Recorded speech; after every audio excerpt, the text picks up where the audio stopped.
Oke, selamat pagi. Assalamualaikum warahmatullahi wabarakatuh. Hari ini kita akan bahas sedikit materi kelarutan dan hasil kelarutan atau disebut dengan KSP. Sebelumnya kalian sudah sempat mengerjakan soal-soal ini melalui Google Drive. Nah, untuk lebih jelasnya saya akan jelaskan apa yang dimaksud dengan kelarutan itu ya. Oke, kita masuk. Apa yang dimaksud dengan kelarutan? Kelarutan itu adalah solubility ya dalam bahasa Inggrisnya. Itu adalah konsentrasi maksimum zat larut dalam suatu larutan. Jadi konsentrasi maksimum ini wajib di garis bawahi ya. Ini konsentrasi maksimum. Jadi apa yang dimaksud dengan konsentrasi maksimum itu gitu ya. Misalkan di sini ada sebuah wadah. Wadah ini berisi air. Misalkan ini ada air sebanyak 100 ml. Ke dalam air ini kita tambahkan garam. Misalkan garam itu adalah NaCl ya. Misalkan ada NaCl, kita masukin sebanyak 1 sendok. Nah, ternyata dia larut. Kemudian kita tambahin 2 sendok lagi, oh ternyata masih larut. Tambahin 3 sendok lagi, oh mungkin masih larut gitu ya. Gimana kalau kita tambahin 4 sendok dan 5 sendok gitu. Ternyata dia punya batas kelarutan.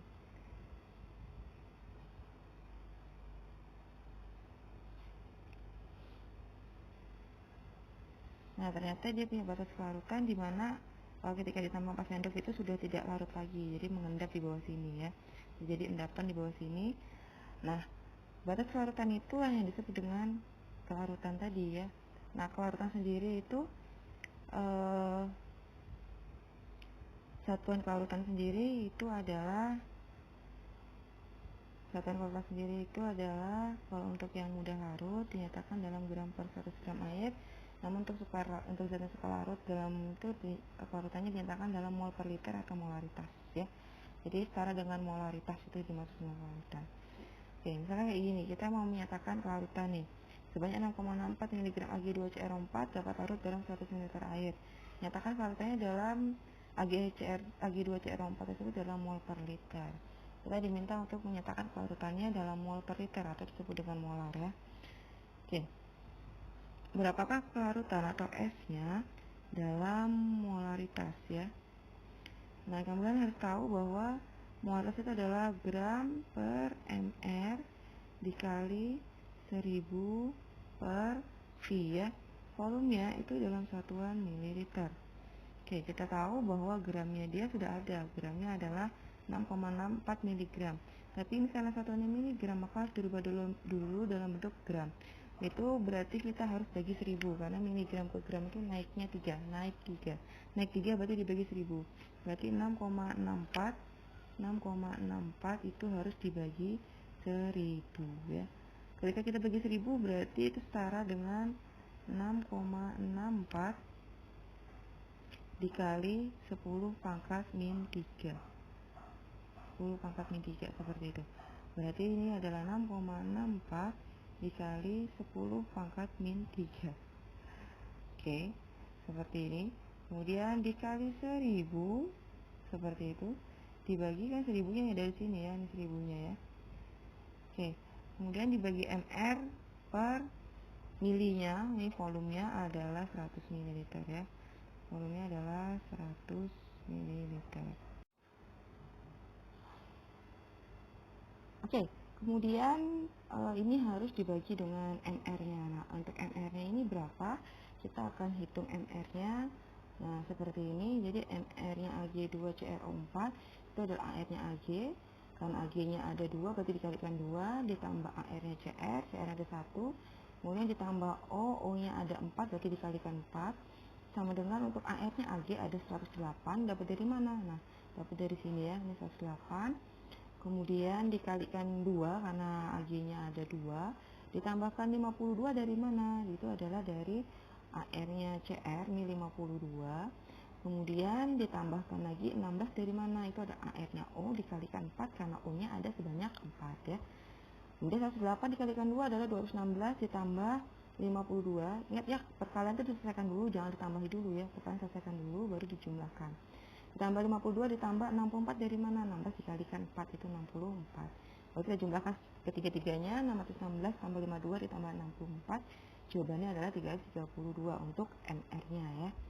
Oke, Berarti kita tahu di sini MR-nya adalah 332. Nah, kita selesaikan dulu antara 664 ini dibagi 332. Nah, caranya gimana? 6,64 ini dibikin jadi 6000 ya. Jadi dibikin 664 seperti ini. Nah, ini kalian tahu ya bahwa ini di belakang koma ada 2 angka. Berarti kalau di belakang koma ada 2 angka jadi 10 pangkat min 2. Jadi minnya nambah ya. Jadi 10 pangkat min 3 ditambah min 2. Jadinya adalah 10 pangkat dikali 10 pangkat min 5 ya gitu. Baru dibagi sama MR-nya 332 dikali 1000 dibagi 100. Nah, kalian harus ingat, harus tahu bahwa ini bisa loh gitu ya dicoret gitu ya. Ini kan nolnya 2 dibagi 2 gitu ya. Ini 664 sama 332, berarti 664 dibagi 332 itu 2 ya. Kalau nggak tahu hitung pakai kalkulator, kalau mau tahu cara cepatnya adalah 2 dikali 2 ini, 2 ini kalau dikali 2 ini kalau dikali sama 332 hasilnya 664 gitu ya. Intinya 664 kalau dibagi 2 ya hasilnya 332 gitu ya. Ini jadi 2 kalinya aja mereka. Oke, kemudian ini sudah kita coret, sisa masih 10 ya, masih ada 10, ini 10 pangkat min 5. Nah, ini bisa kita saling mencoret juga sebenarnya. Nah, jadi ini 10-nya dicoret sama min 5, jadi sisanya min 4 gitu. Ya 10 ini kan 10 ini setara dengan 10 pangkat 1 ya. Terus 10 pangkat 1 ketemu sama 10 pangkat min 5, ini min 5 ketemu sama min 1 gitu ya. Jadi karena dia ini min 5 ketemu sama min 1, nah bisa saling mencoret nih, dikurangin jadinya ya. Jadi min 5 ditambah 1, min 5 tambah 1 masih min 4 ya. Utang 5 tambah 1 masih ada utang 4. Kita selesaikan, berarti yang tersisa ada tinggal 2 dikali sama 10 pangkat min 4 ini. Tinggal 2, ini kan habis semua ya. Tinggal 2 kali 10 pangkat min 4. Otomatis jawabannya ini adalah sama dengan 2 kali 10 pangkat min 4. Selesai. Nah, seperti itu saja jawabannya, easy kan, mudah ya. Semoga kalian mengerti, nanti kalian coba kerjakan soalnya.